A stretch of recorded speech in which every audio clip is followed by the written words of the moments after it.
욥기서 5장 17절부터 27절까지입니다.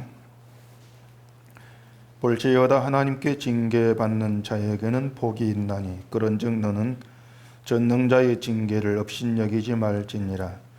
하나님은 아프게 하시다가 싸매시며 상하게 하시다가 그의 손으로 고치시나니 6가지 환난에서 너를 구원하시며 7가지 환난이라도 그 재앙이 내게 미치지 않게 하시며 기근 때에 죽음에서 전쟁 때에 칼의 위협에서 너를 구원하실 터인즉 내가 혀의 채찍을 피하여 숨을 수가 있고 멸망이 올 때에도 두려워하지 아니할 것이라. 너는 멸망과 기근을 비웃으며 들짐승을 두려워하지 말라. 들에 있는 돌이 너와 언약을 맺겠고 들짐승이 너와 화목하게 살 것이니라. 내가 내 장막의 평안함을 알고 내 우리를 살펴도 이르는 것이 없을 것이며 내 자손이 많아지며 내 후손이 땅의 풀과 같이 될 줄을 내가 알 것이라. 내가 장수하다가 무덤에 이르리니 마치 곡식단을 제때에 들어 올림 같으리라. 볼지어다 우리가 연구한 바가 이와 같으니 너는 들어보라. 그러면 내가 알리라. 아멘. 기도하겠습니다. 이 시간도 저희를 하나님 말씀 앞에 세워주시옵소서. 그 말씀으로 내가 충고받으며 내가 누구인가를 알게 하시고 예수님의 십자가의 죽으심이 곧 나로 인해서임을 깨닫고 고백하게 되는 저희가 되도록 해주시옵소서. 예수님 이름으로 기도합니다. 아멘. 오늘 본문도 엘리바스가 욥의 친구다. 어떤 이런 선입견들 그런 것들을 내려놓고 생각을 하면은 아주 그 은혜로운 말씀으로 다가오기에 충분한 그런 내용으로 되어 있습니다.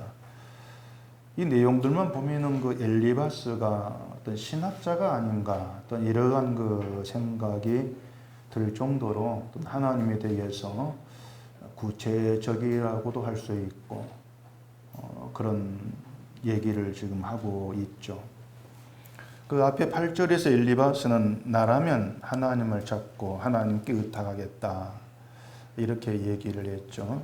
그 말은 욥 네가 당하는 지금 그런 일은 하나님을 통해서 해결하는 것이 옳다 이런 의미가 들어있는 겁니다. 그래서 하나님을 통해서 해결하자 그건데 그렇게 보면은 아주 신앙적인 그런 말로 들린다는 얘기입니다. 근데 지난주일 말씀을 드린 것처럼 문제가 이제 뭔가 하면은 지금 이 말을 하고 있는 그 엘리바스가 하나님을 어떤 분으로 알고 있느냐 그것하고 그리고 하나님과의 관계에서 자기를 어떻게 바라보고 있느냐 그런 그 문제가 있는 겁니다.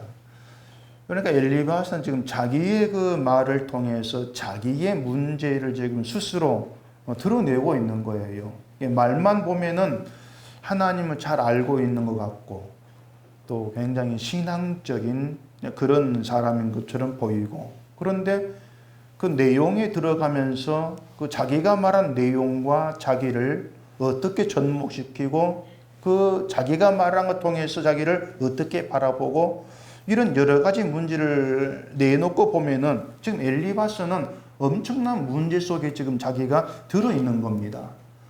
근데 그걸 엘리바스가 모르고 있는 거 자기를 보지를 못하고 있는 거죠. 그렇게 오면 지금 엘리바스는 자기 입으로 하나님에 대해서 또 욥의 이제 경우를 지금 얘기를 하고 있는데 자기가 말해놓고도 결국은 그 진짜 의미를 본인조차도 이해를 못하고 있다. 그렇게 이제 볼 수가 있는 거예요. 그 가령 그 앞에 15절, 16절을 보면은 하나님은 가난한 자를 강한 자의 칼과 그 입에서 또한 그들의 손에서 구출하여 주시나니 그러므로 가난한 자가 희망이 있고 악행이 스스로 입을 다무느니라. 이렇게 그 하나님에 대해서 얘기를 하지 않습니까? 하나님을 가난한 자를 강한 자의 칼에서 구출하는 분이다. 하나님은 이렇게 얘기를 하는데 이건 시편서도 나오는 그런 내용이에요. 그 시편 35편 10절에 보면은 그런 얘기가 나옵니다. 내 모든 뼈가 이르기를 여호와와 같은 이가 누구냐? 그는 가난한 자를 그보다 강한 자에게서 건지시고 가난하고 궁핍한 자를 노력하는 자에게서 건지시느니라 하리로다. 자, 이렇게 얘기를 한단 말이죠. 그러니까 이걸 보면 엘리바스가 하나님에 대해서 얘기하는 것은 잘못된 게 없습니다. 하나님을 제대로 지금 얘기를 하고 있는 거예요. 그런데 이제 문제가 뭐냐, 말씀드린 것처럼 자기가 한 말을 자기가 어떻게 이해를 하고 있고 또 그 말을 통해서 자신이 하나님과 어떤 관계에 있느냐, 그게 중점이 되고 있는 겁니다. 그 엘리바스는 가난한 사람을 욥에 빗대어 가지고 얘기를 합니다. 욥 빗대어 가지고. 그래서 하나님은 가난한 자를 강한 자의 칼에서 구출하시는 분이니까 너도 지금의 이 고통에서 하나님이 건져주실 거야. 자, 그런 취지로 얘기를 하고 있는 거예요. 자, 그렇게 보면 엘리바스는 자기가 말한 강한 자, 그 강한 자가 누구냐에 대해서는 전혀 생각지 않고 그냥 하나님을 가난한 자를 구출하시는 그런 분으로만 초점에 두고 지금 얘기를 하고 있는 거예요. 하나님은 가난한 자를 구출한 분이다. 너도 지금 참 가난한 비루한 그런 상태가 아니냐. 결국 하나님은 그런 너를 구출하실 거야. 자, 그런 뜻으로 얘기를 하고 있는 거죠. 그렇기 때문에 뒤에서 이제 가난한 자가 그래서 희망이 있다. 이런 얘기를 하고 있는 겁니다. 근데 결국 이 얘기를 지금 엘리바스가 하고 있는 것은 결국 자기 말을 하기 위해서 뭐 어떤 그 성경을 인용하는 것 같은 그런 수준에 지나지를 않는 거예요. 지금의 그 설교들이 이제 그런 자꾸 맥락 수준에서 머물고 있는 겁니다. 분명히 성경 구절을 읽었어요. 본문에 읽었는데 그 내용과 전혀 상관이 없는 이제 그런 얘기들을 많이 들을 수가 있죠. 문맥도 맞지 않고 또 하나님께서 말씀하고자 하는 이건 전혀 생각하지 않고 자기가 하고 싶은 말 하고 끝내버리는 그런 경우가 많이 있어요. 지금 엘리바스는 성경이 말한 가난한 자, 그 가난이 뭔가 이건 도외시하고 그냥 재물을 기준해 가지고 가난한 자 이렇게 지금 얘기를 하고 있는 겁니다. 욥처럼 재물을 다 잃어버린 그것을 가난 이렇게 보고 있는 거죠. 근데 성경서 가난을 얘기할 때에는 재물이 기준이 아닙니다. 그 가난한다 이렇게 성경 얘기할 때에는 세상에서 아무것도 의지할 것이 없는 상태의 사람, 그 사람을 가리켜서 가난한 자 이렇게 얘기를 해요. 세상에서 아무것도 의지할 것이 없는 자. 그러니까 비록 재물이 있다 할지라도 그 재물을 의지하지 않고 그걸 자기의 힘으로 그렇게 여기지 않고 하나님만을 의지하면은 그게 가난한 자예요. 그게 성경이 말한 가난한 자입니다. 그러면은 강한 자가 누구냐? 강한 자라고 하는 역시 세상에 힘을 많이 가진 그게 강한 자가 아니고 이 세상 것을 의지하고 힘으로 삼고 있는 그들을 가리켜서 강한 자 이렇게 얘기를 하고 있는 거죠. 강한 자도 결국은 물질과 상관없이 이 땅의 걸 의지하면 누구나 다 강한 자의 그 위치에 지금 들어있는 결과가 되어버리죠.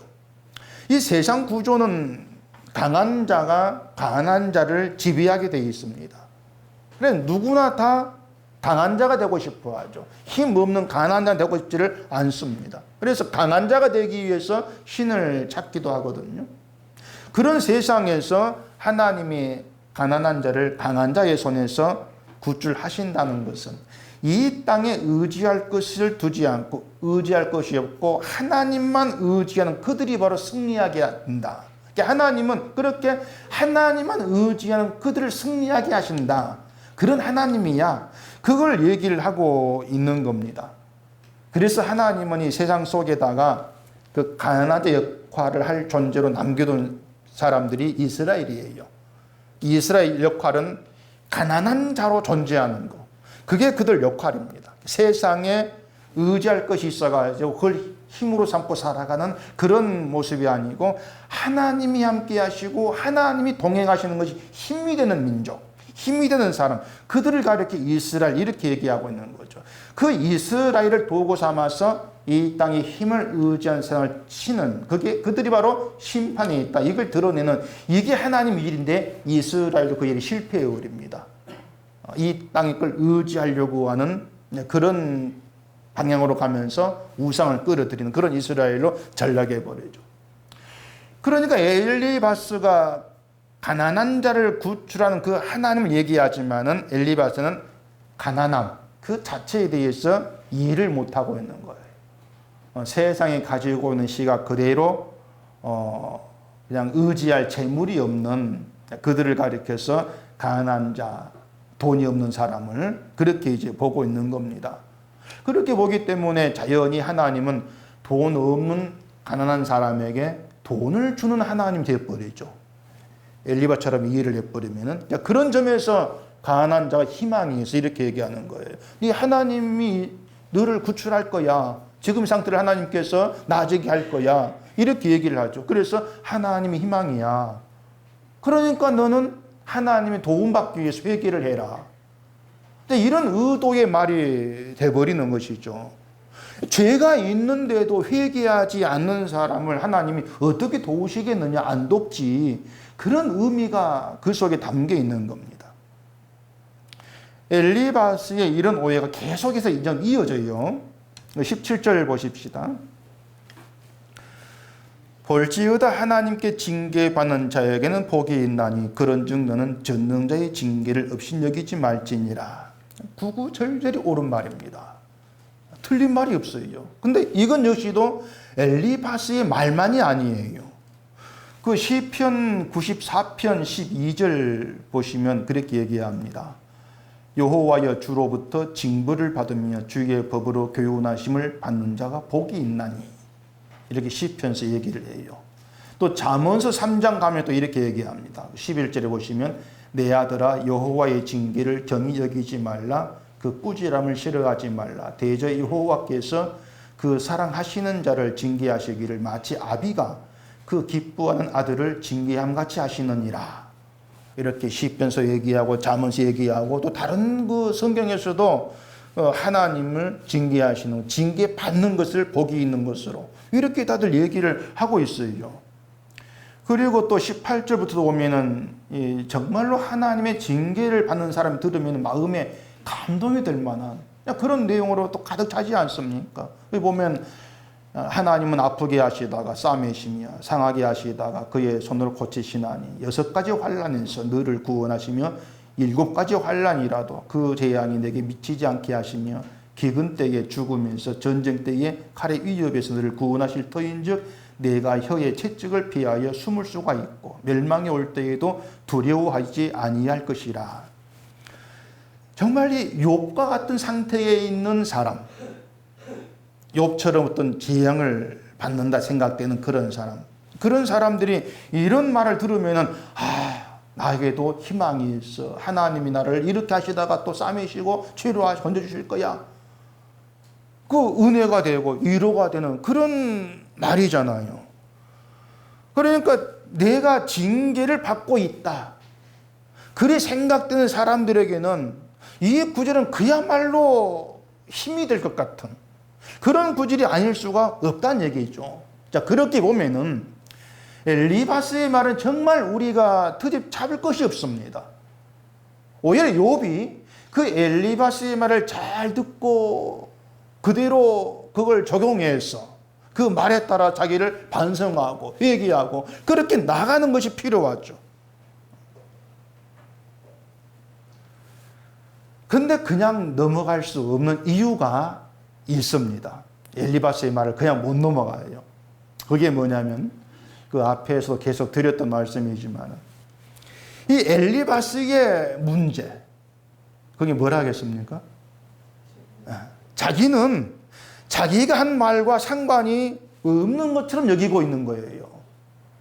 그러니까 자기가 지금 실컷 하나님에 대해서 얘기를 해놓고 자신은 아무 문제가 없는 것처럼 그렇게 자기를 보고 있는 겁니다.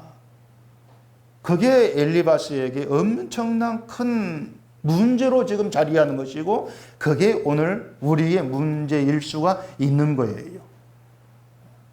가령 앞에서 말씀드린 가난한 자는 욥에게만 해당되는 것이 아니고 모든 신자를 가리키고 있는 겁니다. 모든 신자가 가난한 자, 그 위치에 존재를 해야 돼요. 자, 여기에 하나님 이스라엘을 이 땅에서 세상 속에서 가난한 자로 세웠다고 말이죠. 그 말은 뭐냐면 모든 하나님 백성은 하나님 앞에서 가난한 자로 세움 받았습니다. 근데 우리가 그 가난을 싫어하죠. 하나님만 의지하는 그런 존재로 있기를 원하는 것이 아니고 이 세상에 내가 의지할 것이 아주 많이 있는, 힘 있는 그런 대로 살기를 소원하지 않습니까? 그렇기 때문에 하나님은 가난한 자를 구출하시는데 강한 자를 치면서, 근데 결국 내가 강한 자 입장에 있는 거예요. 결국 뭡니까? 내가 하나님으로부터 침을 받아야 되죠. 자, 그렇게 보는 것이 말씀을 가지고 자기를 보는 것인데 엘리바스는 그걸 못하고 있는 것이고 우리도 늘 말씀 보면서 그걸 못하고 있단 말입니다. 하나님께 징계받는 자도 다르지가 않습니다. 자, 여러분은 내가 하나님께 징계받고 있다 그런 생각을 해본 적이 있습니까? 난 하나님 징계를 받고 있어. 하나님이 나를 징계하신다. 그 생각. 평소에는 그런 생각들을 거의 안 합니다. 거의 안 하죠.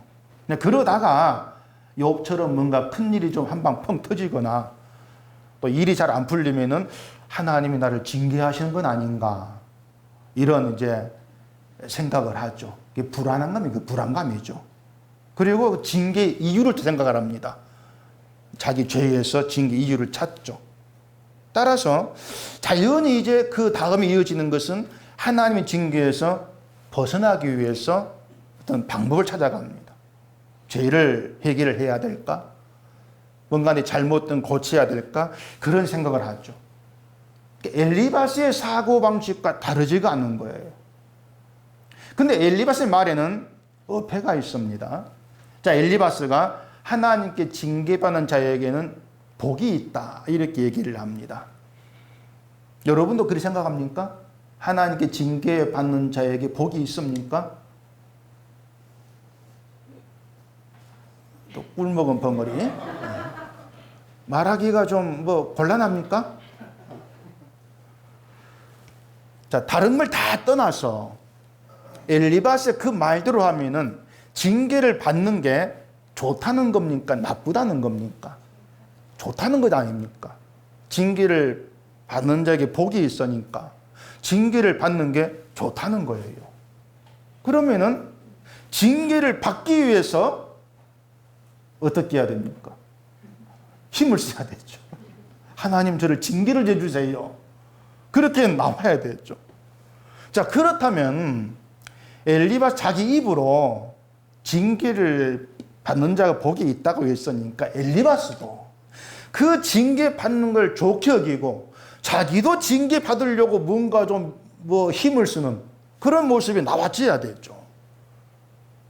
근데 지금 엘리바스는 자기는 징계를 받지 않는다고 생각을 하는 거예요. 난 너처럼 징계를 안 받고 있어. 그리 생각을 합니다. 재앙이 없으니까 당연히 그리 생각을 하죠. 자, 그 말이 무슨 말이냐면은 자기는 복이 없다는 거예요. 징계 안 받으니까. 난 복이 없는 것이고 징계 받는 너는 복이 있다. 이 말이란 말입니다. 제 말 틀렸습니까? 맞죠? 예, 제가 부구를 좀 잘했습니다. 그렇기 때문에 엘리바스의 그 말 그대로 풀이하자면 징계를 받지 않은 엘리바스는 징계를 받는다고 생각하는 욥을 부러워해야 돼요. 야, 너 참 부럽다. 난 징계가 없는 징계가 있어. 왜 그래 좋을 거? 너 참 부럽네. 이래 나와야 한단 말입니다. 자기 말대로 하자면은. 근데 엘리바스는 전혀 그렇게 생각하지 않지 않습니까? 말이야 하나님께 징계를 받는 자에게 복이 있다고 하면서도 실제로는 징계를 받고 있다고 생각한 욥보다도 내가 더 낫다. 그렇게 생각을 하고 있는 거예요. 결국은 징계받지 않는 걸 기뻐하면서 징계받지 않는 걸 더 낫다고 여기면서도 말로는 징계받는 자에게 복이 있다. 말만 그렇게 하고 있는 겁니다. 그렇게 보면은 그 욥에게 전능자의 징계를 업신여기지 말라 이렇게 말하지만 실제로 징계를 업신여긴 사람은 엘리바스예요. 욥이 아니고. 그렇게 뒤바뀌어 버리는 것이란 말이죠. 그러니까 이 성경을 우리가 제대로 좀 해석을 해 가게 되면은 난 아니라고 생각했던 모든 것들이 다 내가 돼버리는 거예요. 결국 난 아니고 너야. 이리 여겼는데 저 사람이 아니고 나더라. 그렇게 드러나지게 돼버리는 겁니다. 성경을 제대로 해석해 갔을 때, 풀어갔을 때. 그렇게 저 사람인 줄 알았는데 나더라. 그렇게 자기를 보게 되어지는 것이 바로 말씀 앞에 내가 바로 섰다는 것이고 내가 하나님과 바른 관계 있게 되어진다는 것입니다. 징계받는 자에게 복이 있다는 건 엘리바스의 말만이 아니라겠습니다. 분명히 다른 성경도 이렇게 얘기하고 있습니다. 우리는 그걸 믿어요. 하나님 말씀이니까. 그대로 믿는다면 그 말대로 실제로 하나님께 징계받는 자가 복이 있어. 우리 믿음이 되어야 되고 그런 복의 상태를 하나님께 징계받고 있는 것을 여겨야 되고 그럼 내가 징계받지 않고 있어. 이 생각 자체가 잘못된 것을 알아줘야 되고 이렇게 연결돼야 되죠. 근데 우리는 그렇게 안 해요. 늘 성경 보면 그래 여기 있네. 맞죠? 예 맞습니다. 아멘. 하고 나서 나를 그 말씀 앞에 안 세운다는 얘기입니다. 그러기 때문에 징계를 실어가는 나는 난데 난 문제가 없는 거예요. 결국에는 늘. 그리고 뭔가 지향을 받는 여겨지는 너가 문제 있다. 늘 그렇게 나가버리는 거예요. 결국 말은 해놓고 그 말과 나는 다른 동떨어진 그런 상태에 존재해버리는 그런 오류, 그런 잘못됨. 그게 엘리바스고 그 엘리바스 문제가 바로 오늘 우리의 문제로 고스란히 드러나지고 있다는 것입니다. 그게 이 엘리바스의 말을 보면서 우리가 중점을 두고 살펴야 될 그런 내용이 되는 겁니다. 자, 아까 그랬습니다. 여러분 징계를 받는다고 생각합니까? 이렇게 제가 물었는데 그런 물음에 나는 징계를 받는다고 그렇게 실감이 안 될 거예요. 왜냐하면 우리는 그 징계라고 하는 것을 내 일이 안 풀리고 또 하던 일이 꼬이고 넘어지고 뭐 깨지고 그래서 내가 어떤 손해가 고통이 되고 늘 이런 상태에 빠지는 걸 하나님 징계. 우린 그렇게 생각을 해버리는 겁니다.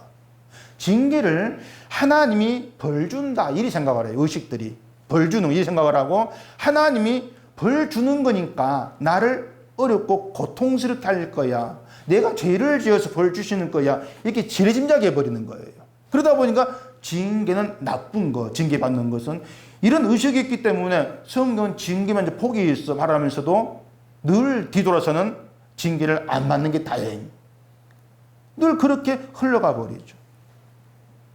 그렇기 때문에 엘리바스처럼 편안한 사람은 징계가 없다고 여겨버리는 겁니다.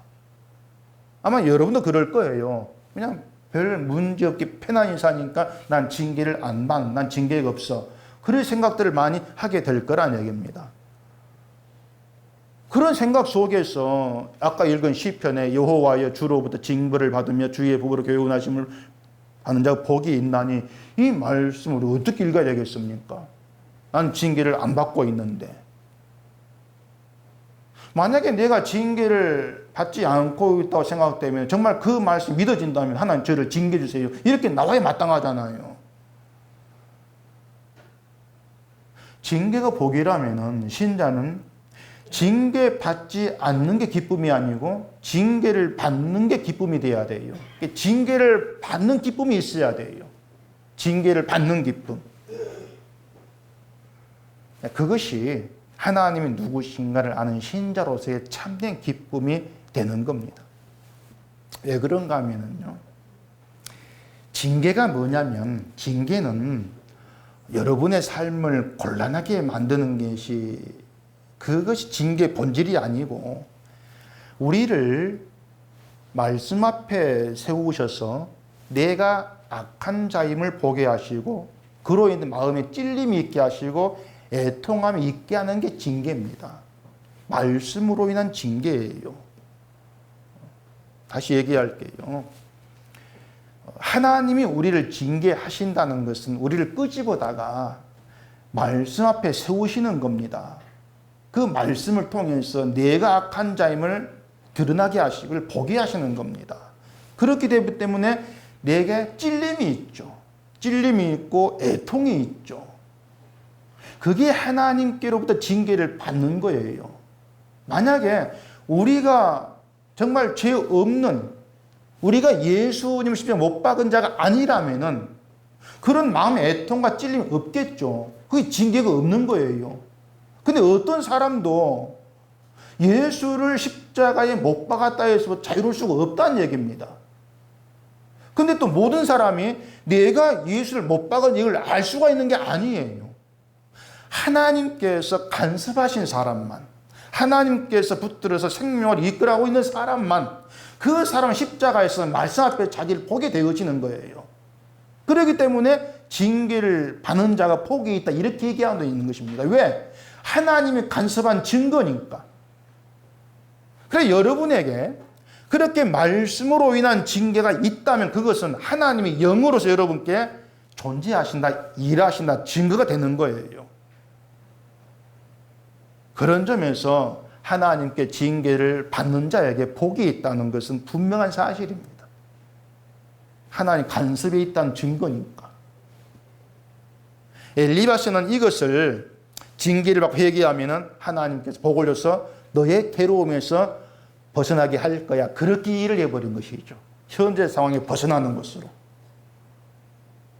근데 그건 고작 육신의 기쁨에 머물고자 하는 그러한 잘못에 지나지를 않는 겁니다. 그게 하나님의 징계를 업신여기는 진짜 의미가 되는 거예요. 그 복된 징계를 기껏해서 육신의 기쁨을 다시 채우는 쪽으로 생각해 버리는 거죠. 그 징계의 가치를. 그게 징계를 업신여기는 거예요. 그래서 이 성경을 바르게 이해를 못하면 엄청난 오류에 빠질 수밖에 없는 것이고, 무엇보다도 하나님이 함께 하시고 또 하나님이 동행하시고 하나님이 간섭하시고 하나님 일하시고 계신다는 나에게 그 의미, 그 기쁨과 복을 알 수 없게 되어버리는 겁니다. 그게 신자로서 엄청난 손해죠. 그걸 모른다는 것이. 그 복됨을 놓쳐버리는 것이죠. 우리가 엘리바스의 생각을 가지고 산다고 생각해 보세요. 엘리바스 생각으로. 과연 하나님의 간섭, 그 하나님으로 인한 기쁨이 있겠습니까? 엘리바스식의 신앙이라면은, 신앙에서 기쁨이라고 하는 건 그냥 육신의 기쁨이 되는 게 주어지는, 이게 전부일 거예요. 내가 편안해, 내가 잘 돼. 그게 전부이죠. 돈 벌고, 뭐 하는 일 잘 되고, 평안히 살고. 이건 내가 징계가 없어. 뭐 이게 은혜야. 그게 전부이지 않겠습니까?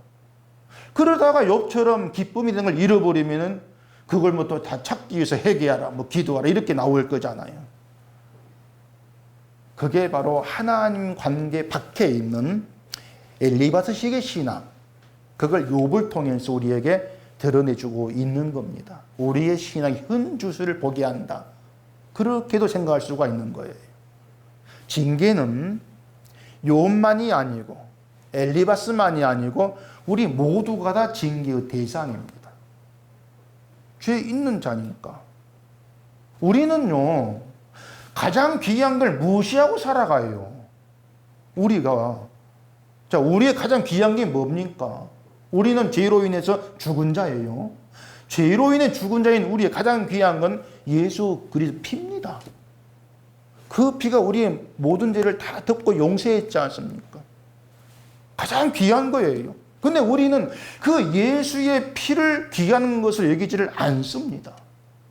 그 증거가 뭐냐면은 늘 내 육신의 기쁨이 되는 거, 이걸 찾지 않습니까? 늘 우리가 추구하는 것이. 그러니까 너나 할 것 없이 우리가 다 징계 대상이에요.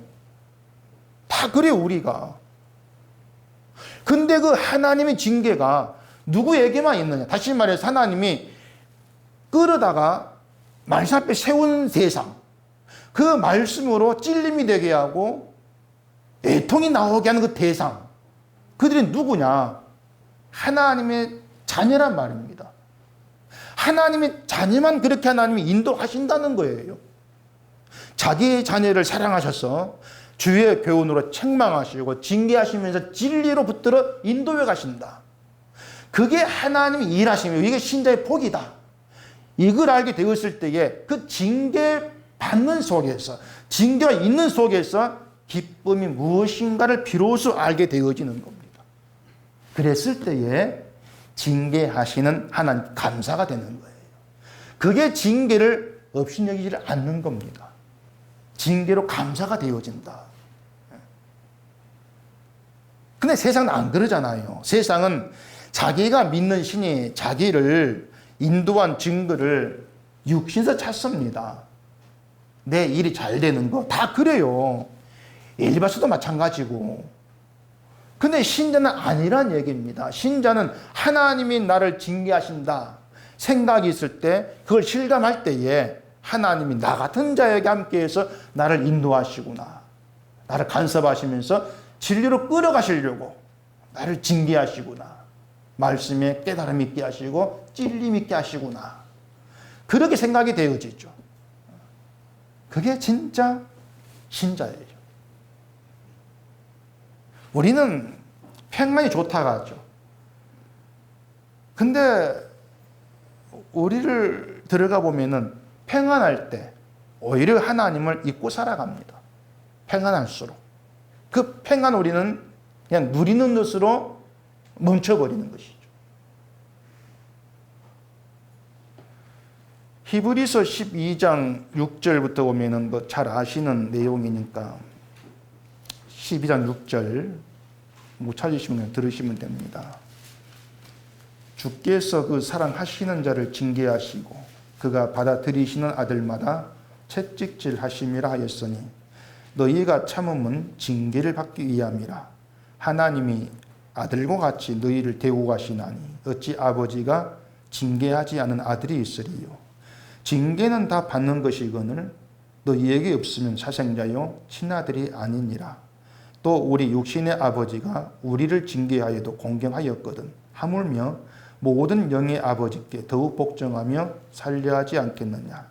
그들은 잠시 자기의 뜻대로 우리를 징계하였거니와 오직 하나님은 우리의 유익을 위하여 그의 거룩하심에 참여하게 하시느니라. 징계는 벌이 아니라 그랬습니다. 징계는 자기의 자식을 바르게 인도하기 위한 조치예요.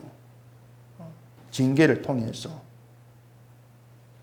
그러니까 징계가 있다는 건 하나님이 우리를 아들로 대우하신다, 이렇게 말씀을 하고 있다는 거죠. 징계하지 않은 아들이 없다는 겁니다. 하나님의 아들이기 때문에 징계하시는 것이고, 그 징계를 통해서 하나님과의 관계를 굳건히 붙드셔서 하나님의 거룩에 참여하게 하기 위해서 징계하신다. 그래서 징계를 하나님이 아들된 자에게 유익이다, 이렇게 얘기를 하고 있죠. 그 징계가 뭐라고 했습니까? 영적인 것. 말씀을 통해서 나의 악함, 나의 죄를 보게 되면서 그 진리가 무엇인가를 깨달아가는 그 모든 것이. 근데 엘리바스는 징계를 영적인 것이 아니라 육신적인 것으로 그렇게만 보고 있다는 거죠. 육신의 고통을 받는 게 징계다. 그래 회개하면 고통 벗어나고 복을 받게 되어진다. 그런 계산 속이죠. 그런 의미에서 엘리야는 징계받는 자에게 복이 있다, 이렇게 얘기한 겁니다. 말은 맞는데 엘리야 생각 자체가 엄청나게 달라버리는 것이죠. 그런 식으로 우리가 성경을 얘기한 것이 뭐 한두 개겠습니까? 근데 말씀드린 것처럼 정말 엘리바스 징계받는 걸 진심으로 복으로 그렇게 간주했다면은 징계받는 욥이 부러워져야 되는데 전혀 그것이 아니라는 것이 지금 엘리바스는 말만 그럴듯하게 있는 그런 것을 보여주고 있다고 결론을 내릴 수가 있죠. 그 18절도 그렇습니다. 하나님은 아프게 하시다가 싸매시며 상하게 하시다가 그의 손으로 고치시나니. 이 말도 역시 성경에 있어요. 그 호세아 6장 1절 보면은 오라 우리가 여호와께로 돌아가자. 여호와께서 우리를 찢으셨으나 도로 낫게 하실 것이요 우리를 치셨으나 싸매어 주실 것임이라. 이렇게 얘기합니다. 이 말도 엘리바스의 그 문제가 뭔가 하면은 하나님에 의해서 아픔과 상함을 겪고 있는 것을 욥으로만 보고 있다는 겁니다. 욥이 재앙을 지금 통해서 고통받고 있는 것을 하나님이 욥을 아프게 했고 또 상하게 했다, 쳤다 이렇게 보고 있는 거예요. 그리고 그 이유를 욥이 하나님에게서 떠난 것으로 그렇게 보고 있죠. 네가 하나님이 떠났으니까 이런 벌을 받잖아, 아프게 하잖아, 상하게 하잖아 이렇게 보고 있는 거예요. 그래서 하나님이 욥을 하나님께 돌아오게 하려고 지금 아프게 하고 상하게 한다는 겁니다. 자, 이것도 무슨 뜻일까요? 자, 욥은 일단 우리는 이제 그 뒤로 하고 엘리바 자기는 여호와께로 돌아가 있는 것으로 착각하고 알고 있는 거예요. 난 여호와께 돌아가 있어. 그렇게 보고 있는 거예요. 그러니까 나는 하나님이 아프게 하고 상하게 하는 그런 일이 없잖아. 이렇게 여기고 있는 거죠. 그것도 엄청난 착각입니다. 여러분은 여호와께로 돌아가 계십니까? 여러분은? 또 곤란하죠, 항상. 성경이요. 아무리 우리에게 여호와께 돌아가라 해도 인간은 때려 죽어도 말 안 듣습니다. 안 돌아갑니다. 입으로는 하나님만 하는데도 마음은 하는 세상 저쪽에 걸쳐놓고 살아갑니다. 그러니까 누구가 문제가 아니고 우리 자체가 이렇게 살고 있는 거예요. 세상은 죄만 있고 어둠이고 심판 대상이고 말은 그러면서도 마음은 세상을 향해 있는 거예요. 자, 보세요. 세상이 심판 대상이 하면은 우리는 세상에서 빠져나오려고 길을 써야 되죠.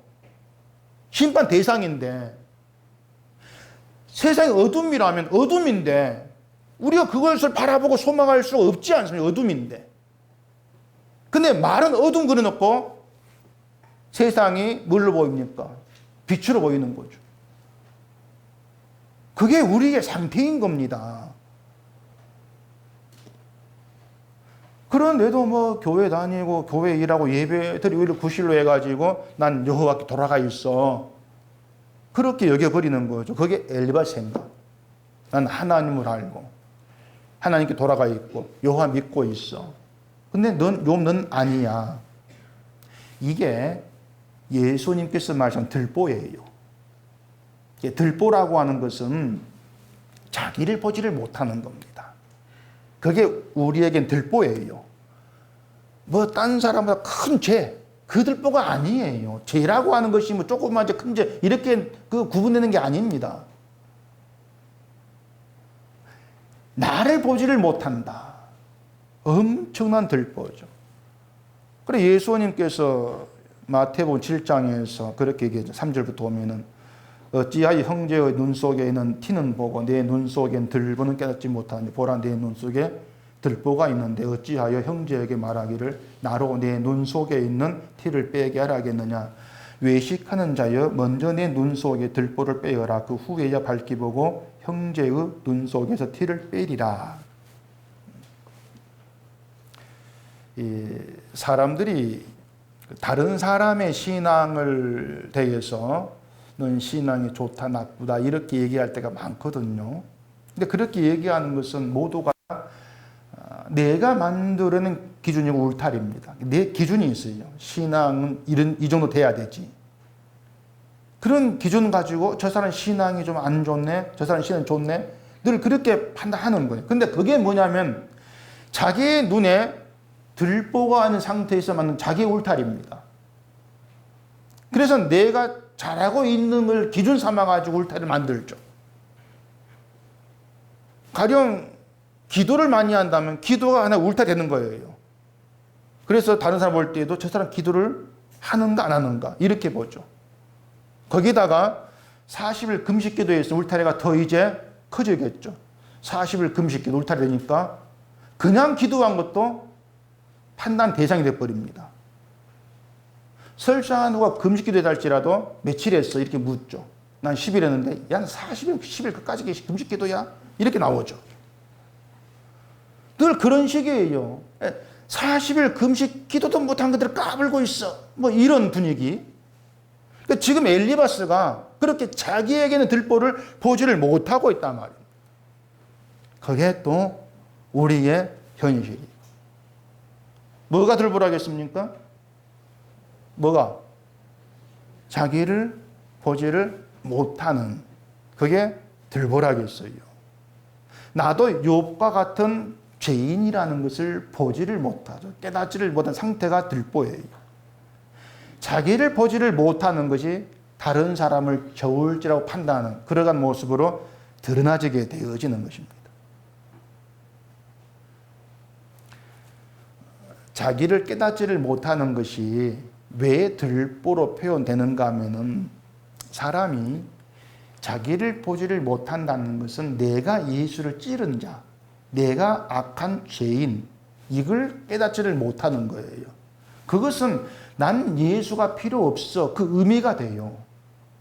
죄를 깨닫지를 못하니까 십자가 은혜는 죄 있는 너에게 필요하지. 그런 식으로 봐버린단 말입니다. 그게 본문의 엘리바스가 그런 식이에요. 예수님의 십자가는 다른 사람의 죄와 허물을 보게 하는 것이 아니고 나의 불의를 보게 합니다. 그게 십자가입니다. 나를 깨닫게 함으로써 들보를 허무는 거 이게 십자가예요. 자, 바울이 다메섹에서 예수를 만났습니다. 예수님께서 바울에게 나는 네가 핍박하는 예수란 말씀을 했어요. 자, 그때만 해도 바울은 자기가 예수를 핍박한다 생각 안 합니다. 유대교 신앙을 위해서 당연히 해야 될 일을 하고 있을 뿐이죠. 예수 믿는 사람은 몽땅 죽어야 될 대상이었습니다. 그게 잘하는 것이었습니다. 핍박이 아니었어요. 그런데 예수를 만난 후에 내가 예수를 핍박했었구나. 이걸 알게 됐죠. 이게 바울의 들보가 깨어진 거예요. 들보가 깨어지면은 내가 예수를 죽인 자입니다. 그렇게 예수님은 내가 못 박은 자로 그렇게 보게 되어진다는 얘기입니다. 그게 들보 깨어지는 거예요. 계시록 1장 7절 보십시다. 볼지어다 그가 구름을 타고 오시리라. 각 사람의 눈이 그를 보겠고 그를 찌른 자들도 볼 것이요 땅에 있는 모든 족속이 그로 말미암아 애곡하리니 그러하리라. 아멘. 이렇게 되어 있죠. 예수님이 오셨을 때에 누가 심판받을 자이냐, 이것은 예수를 보고 내가 예수를 찔렀다는 걸 깨닫고 애곡하느냐, 아니면 자기는 예수의 십자가가 무관하느냐, 이걸로 드러나게 되어 있다는 얘기입니다. 근데 그것이 예수님이 재림해서 비로소 드러나는 것이 아니고 지금 이 시대에서도 드러나게 되어 있는 거예요. 십자가를 생각하면서 내가 예수를 찌른 자였구나, 이걸 알고 애통하게 되어지는 것이 예수 안에 있다는 증거란 말입니다. 그 사람은 내가 심판을 받아야 되고 내가 징계를 받을 존재이구나, 이렇게 보게 되는 거예요. 예수를 통해서. 그래서 예수님 십자가에서 내가 죽은 자구나, 내가 심판받을 자이구나, 이렇게 알게 된 그것이 이미 심판을 받은 게 돼요. 지금의 이 땅에서. 그러니까 신자는 재림 전에 심판을 받은 것이 십자가에서, 예수 안에서 심판을 받은 것이고, 불신자는 재림했을 때 심판을 받게 되어진다는 얘기입니다. 그렇기 때문에 신자가 십자가 앞에서 자기를 보게 되어지는 것이 성령이 오셨다는 증거가 되고, 그 증거는 내가 죽은 자고 심판받을 자임을 아는 것으로 그렇게 드러나게 되어진다. 이걸 아시면 되는 거예요. 이것이 없으면은 나는 문제가 없어요. 늘 난 문제가 없는데 늘 다른 사람이 문제가 있는 것으로 그렇게 볼 수밖에 없단 말입니다. 욥처럼 삶이 무너진 누군가 지향을 보게 되면은 그 사람이 문제에서 그렇지. 늘 그것만 생각하는 것이죠. 그래서 봉사하지 않은 복받지 못하고 뭐 12일째 않으면은 뭐 하나님께서 물질 소리를 입히게 하신다. 이러한 말들이 결국 교인들을 엘리바스의 사고에 붙들어 놓는 그런 심각한 일이 될 수밖에 없다는 얘기입니다. 그러니까 11조 안 하면 하나님께 물질 손해를 줍니다. 이런 말 듣고 있으면 뭐 누군가 사고를 당하거나 또 돈이 나가면은 아 내가 11조 안 했나 이렇게 의심을 하게 되지 않겠습니까? 그런 것들이 뭐냐면 자기를 못 보는 거예요. 뭔가 하나를 하게 되면은 자기를 정당한 것으로 봐버리는 거죠. 그게 십자가와 멀어져 있는 모습이고 그렇기 때문에 하나님의 징계란 의미를 제대로 읽지를 못하게 되는 것이. 오늘 본문의 엘리바스는요 9절마다 너는, 너를, 네가 이런 말이 계속 반복이 돼요. 너는, 너를, 네가. 근데 마지막 27절에 가면은 달라집니다. 거기 보면은 볼지어다 우리가 연구한 바가 이와 같으니 너는 들어보라. 그러면 내가 알리라. 계속해서 너는, 네가 이렇게 얘기하다 우리가 누구겠습니까? 그 우리. 욥을 찾아온 세 친구를 가리켜 우리라 얘기하는 겁니다. 그러니까 우리 그 친구 자기들은 하나님의 징계를 받지 않는 자. 욥 너는 징계를 받은 자. 그래서 우리는 너를 충고할 어떤 자격이 있는 자. 그렇게 여겨버리는 것이죠. 그래서 지금까지 말한 그 모든 내용이 욥 너의 징계에 대해서 우리가 공부하고 연구한 내용이니까 잘 생각해보고 깨달아서 회개하기 바란다. 뭐 그런 의미의 지금 말로 끝내고 있는 거예요. 결국 욥 친구들이 연구했다지만은 저주받은 욥에게 초점 맞춘 게 잘못된 겁니다. 그게 인간의 연구죠. 욥을 충고하고 욥을 설득하기 위해 산 말이지만 그들이 몰랐던 것은 자기들 말에 의해서 자신들이 충고를 받아 했다는 거. 그걸 몰랐던 거죠. 하나님은 징계받는 자를 복이 있다. 하나님 말씀이라면 그 말씀은 자기들 말이 아니잖아요. 그럼 그 말씀을 자기가 충고를 받아야 되죠.